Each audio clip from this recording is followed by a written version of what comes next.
दोस्तों, अल्कोहल ये अल्कोहल बनता कैसे है और इसका मार्केटिंग इतना अच्छा हुआ कि लोग आज हर किसी की ओकेजन पे अल्कोहल बिना कुछ चलता ही नहीं है। तो ये बना कैसा? पहला पहला ये एक नेचुरल प्रोसेस है। ये एक नेचुरल प्रोसेस से पहले बना अल्कोहल। जब नेचुरल ईस्ट जब फर्मेंट हुआ तब अल्कोहल बनता है। तो कैसे बनता है अल्कोहल? कि जब नेचुरली एक फ्रूट पेड़ में उगा तो फ्रूट पक गया, पकने के बाद एयर में जो नेचुरल जो ईस्ट होता है वो अगर वो उसमें शुगर को नेचुरल शुगर को खाया और उसको फर्मेंट करके अल्कोहल में कन्वर्ट किया। वो फ्रूट क्या हुआ, इंसान पहले खाया। इंसान खाने के बाद उसको धीरे धीरे हल्का हल्का उसका टेस्ट पता चला, अच्छा लगा उसको। और उतना नशा नहीं होता था क्योंकि अल्कोहल को उसमें उतना क्वांटिटी का अल्कोहल परसेंटेज नहीं होता है। फिर आया ह्यूमन का एक्सपेरिमेंट। उसको अगर ज़्यादा नशा चाहिए, उसको जब डेवलप हुआ ह्यूमन तो उसने क्या किया, उसको एडिट ईस्ट, क्योंकि उसको ज़्यादा परसेंटेज में अल्कोहल चाहिए था। तो इसकी वजह से इसका फर्मेंटेशन होने के बाद जब अल्कोहल बनता है हाई क्वालिटी में और हाई क्वांटिटी में आपको अल्कोहल मिलता है। तो ये अल्कोहल क्या कौन कौन से चीज़ से मिल सकता है? अल्कोहल गेहूं से बन सकता है, जो कि गेहूं से बीयर बन सकता है, और बार्ले से भी बन सकता है। और उसके बाद ग्रेप्स से वाइन बनता है। उसके बाद बनता है राइस से बनता है राइस वाइन और राइस बीयर बोल सकते हैं हम। और उसके बाद बनता है एप्पल से बनता है एप्पल साइडर जो बोलते हैं हम लोग। उसके बाद बनता है बनाना से बनता है बनाना बीयर। उसके बाद हमारा आता है कॉर्न से बनता है चीचा, जो कि साउथ अमेरिका एक most popular and famous drink है, जो कि चीचा वो बनता है कॉर्न से। और उसके बाद आता है कोकोनट हो। अब देखे होंगे तोड़ी बनता है कोकोनट से, उसको आप पेड़ से भी डायरेक्टली तोड़ी बनाते हैं, अब देखे होंगे।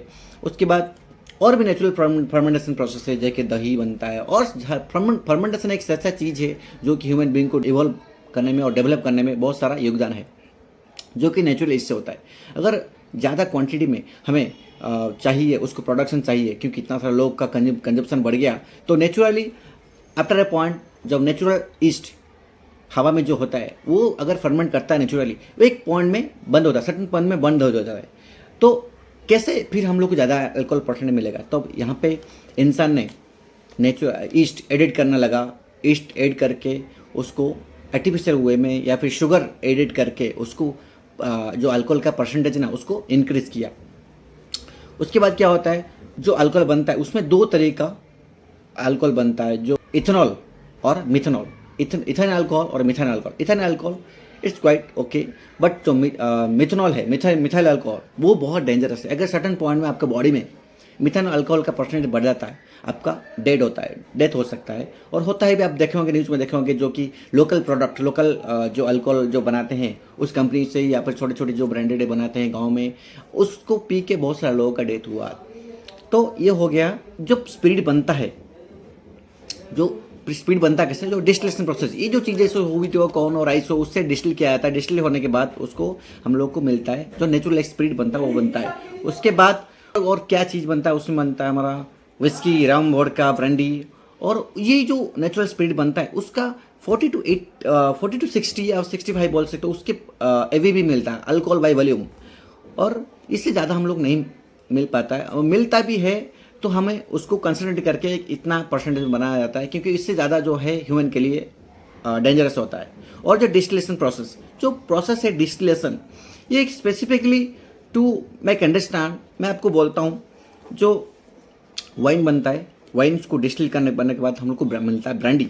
और बियर को डिस्टिल करने के बाद हम लोग को मिलता है उसकी जो डिस्टिलेशन, बियर से बियर बनता है। बियर उसी मोल्ड और उसी जो मैश होता है उसको हम लोग डिस्टिलेशन करें। डिस्टिलेशन प्रोसेस क्या है? डिस्टिलेशन प्रोसेस यही है कि हम लोग को वो चीज़ जो मैश बनता है उसको मोर अल्कोहल के लिए हम लोग उसको हीट करते हैं। हीट करने के बाद जो एयर जो इवेपोरेट होता है, जो वाटर इवेपोरेट होता है, इवेपोरेट होके वो कोल्ड होके कंसनट्रेट होके एक जगह में ठंडा होके मिलता है, उसको बोलते हैं कि डिस्टिलेशन प्रोसेस।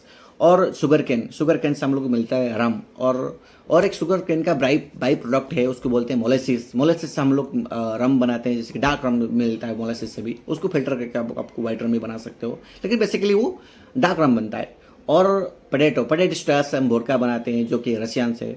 और ब्लू अगेवे से मिलता है टेकीला। ये एक प्लांट है, उसको हम लोग चार करते हैं, उसको स्मोकी करते हैं, उसके बाद उसको प्रोसेस करके उसको डिस्टिल करके बनाते हैं टेकीला। उसको डिस्टिलेशन प्रोसेस जितनी बार डिस्टिल करोगे उतना अल्कोहल परसेंटेज बढ़ता है। ये एक डिस्टिलेशन का प्रोसेस है। और ये हो गया अल्कोहल। लेकिन अल्कोहल कितना डेंजरस है ह्यूमन बीइंग के लिए? ह्यूमन बीइंग के लिए अल्कोहल बहुत डेंजरस है। इससे आपका ब्रेन, आपका लीवर, आपका बॉडी धीरे धीरे डेंजरस होता है। अगर आप ज़रूरत से ज़्यादा पीते हैं, कंज्यूम करते हैं अल्कोहल को, ये तो आपको बॉडी के लिए हानिकारक है, आपके लिए हानिकारक है। आपको इसको केयरफुली हैंडल करना चाहिए। कैसे? जैसे कि आपको लिवर और ब्रेन, ये क्या होता है अगर अल्कोहल पीते हैं तो? ये क्या होता है जब आप अल्कोहल पीते हैं, वो कंसनट्रेट होता है आपका ब्रेन में। कैसे कंसनट्रेट होता है? जैसे कि आप अल्कोहल पीते हैं, वो आपका ब्रेन उसको ऑब्जर्व करता है और आपको नशा चढ़ता है। जब आप देखोगे अगर वो जो आप नशा करते हैं, अगर वो अल्कोहल परसेंटेज जब ब्रेन उसको कंज्यूम करना कम हो जाता है तो आपको नशा आपको कम हो जाता है। उसके बाद आपका जो लीवर है वो एक हद तक आपका जो अल्कोहल कंज्यूम करता है उसको फिल्टर करता है। उसका एक कैपेसिटी है। आप अगर आपको ज़्यादा आपका लीवर को आप फिल्टर करने के लिए देते हैं तो उसको तकलीफ आता है, उसका ऊपर प्रेशर आता है। तो आप देखे होंगे जब वो कैसे मेजर होता है, जैसे आप देखे होंगे पुलिस ना, जब आप आप ड्रिंक करके जाते हैं, पुलिस आप पकड़ता है तो आपको ना एक मशीन देते हैं। मशीन में वो डिटेक्ट करते हैं क्या जो मॉलिक्यूल्स है, अल्कोहल का जो मॉलिक्यूल्स में जो एयर में है, उसको बोलते हैं फूंक मारने के लिए। फूंक मारते हो तो आपका जो एयर में, आपका जो सांसें में जो पार्टिकल्स है वो मशीन डिटेक्ट करता है, उसको शो करता है कि आप कितना मात्रा में पिया हो।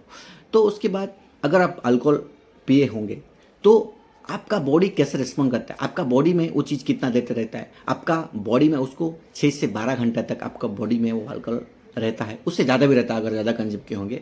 उसके बाद आपका आपका ब्लड में 12 घंटे तक ब्लड में रहता है। उसके बाद 12 से 24 घंटे तक आपकी सांसों में, आपको जो एयर में है उसमें रहता है, क्योंकि आप बॉडी में रहता है, आप बात करते हैं तो आप बाहर आता रहता है, सांसों में वो डिटेक्ट हो सकता है। उसके बाद आपका जो बॉडी में जो वाटर है, क्योंकि बॉडी में जो मात्रा में फैल गया होगा, वो धीरे धीरे आपका बॉडी में जो कंज्यूमर जो वेस्टेज के हिसाब से निकलता है, वो 12 से 24 घंटे तक वो आपका पी में या फिर वाटर बॉडी में रहता है, आपका बॉडी में जो वाटर उसमें रहता है। उसके बाद हेयर क्योंकि ज़्यादा जल्दी उसको इतना ऑब्जर्व करता है ना, उसको 90 डेज 90 दिन तक आपका बॉडी में रहता है। If you consume alcohol in a very long time, ये आपके लिए एक डेंजरस चीज़ है। आपको इसको जिम्मेदारी से पीना चाहिए। और ये आपके नर्व सिस्टम के ऊपर एक बड़ा इम्पैक्ट डालता है। जो आपका मेमोरी है उसका ऊपर भी इम्पैक्ट डालता है अगर लंबे समय तक आप लेते हो, उसको कंज्यूम करते हो। और आपका जो फ्रंटल लूप है, जो ब्रेन का जो डिसीजन मेकिंग पावर है, उसका ऊपर इम्पैक्ट ज़्यादा गिरता है और आपका डिसीजन मेकिंग पावर जो है वो इम्पैक्ट होता है। आपको डिसीजन लेने में तकलीफ होता है या फिर आप मेमोरी लॉस होता है धीरे धीरे, और उसका फोकस जो होता है, ब्रेन का जो फोकस है वो लूज होता है। आपका ब्रेन जो कंट्रोल नहीं कर पाते हैं, आपको डिसीजन मेकिंग का पावर जो धीरे धीरे ग्रेजुअली कम होता रहता है, आपको जल्दी गुस्सा आता है। अगर लंबा समय तक लेते हैं ये सारे प्रॉब्लम आपको बॉडी में आता है।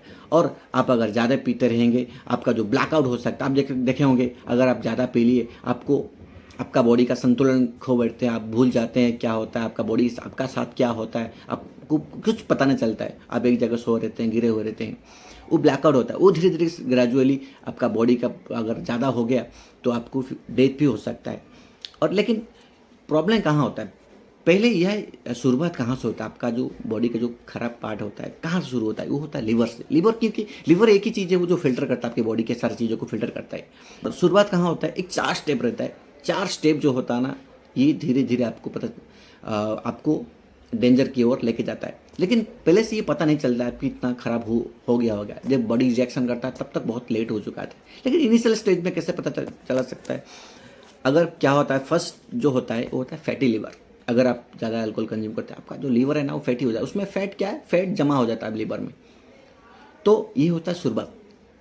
अगर आप इस कंडीशन में इसको चेकअप करते हैं, आप धीरे धीरे ग्रेजुअली इसको रिकवरी में आ सकता है। लेकिन ये यहाँ से आपका आना थोड़ा सा ईजी है। उसके बाद जो होता है हेपेटाइटिस। जो हेपेटाइटिस है वो एक डेंजर चीज़ है, क्योंकि उस चीज़ में क्या होता है, आपका जो लीवर है ना वो बैलून के जैसा थोड़ा सा फूल जाता है, क्योंकि ये धीरे धीरे खराब होने लगता है। जैसे कैंसर बोलते हैं ना, वो धीरे धीरे कैंसर की ओर जाने लगता है।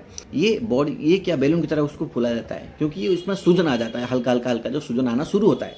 उसके बाद थर्ड स्टेज जो होता है वो होता है फाइब्रोसिस। फाइब्रोसिस जो है यही है जो स्कार आता है, उसमें जो घाव बनता है, इसी समय घाव आपका बनता है। अगर यहाँ से आना आपको मुश्किल है, उसके बाद जो लास्ट स्टेज है उसको बोलते हैं सिरोसिस। आपने देखा होगा जो उसको बोलते हैं लिवर सिरोसिस बोलते हैं। उसमें क्या होता है, सिरोसिस में क्या होता है, जब आप बैलून देखेंगे या फिर कोई रबर का चीज़ देखेंगे, जब अगर ज़्यादा यूज होता है तो क्या होता है, वो हार्ड हो जाता है। वैसे ही लिवर का जो सिरोसिस है, उस सिरोसिस में आपका लिवर फंक्शनलिटी कम हो जाता है, क्योंकि वो हार्ड हो जाता है। वो हार्ड हो जाता है, उस टाइम से आपका लिवर काम करना बंद हो जाता है, और यहीं से आपको कोई रिकवरी नहीं कर सकता। इसके बाद आपको मरना पड़ेगा। तो इसलिए हमको मैं बोलता हूँ कि जो जितना भी ड्रिंक्स करते हो रेस्पॉन्सिबली पिए। अगर ये एक डेंजर चीज़ है, इससे गवर्नमेंट अपने फ़ायदे के हिसाब से, क्योंकि गवर्नमेंट को वहाँ से ज़्यादा रेवेन्यू होता है तो लोगों के पास जल्दी पहुँच जाता है और लोग पीते रहते हैं। ये चीज़ें ना आप कहीं पे भी जाए, गली नुक्कड़ में कहीं भी आपको मिल जाएगा, इजीली मिल जाता है अल्कोहल। मेरा सलाह है आप जिम्मेदारी से अपना लाइफ एंजॉय कीजिए और थोड़ा सा दूर रहिए अल्कोहल से। जितना कम हो सके उतना कंज्यूम कीजिए।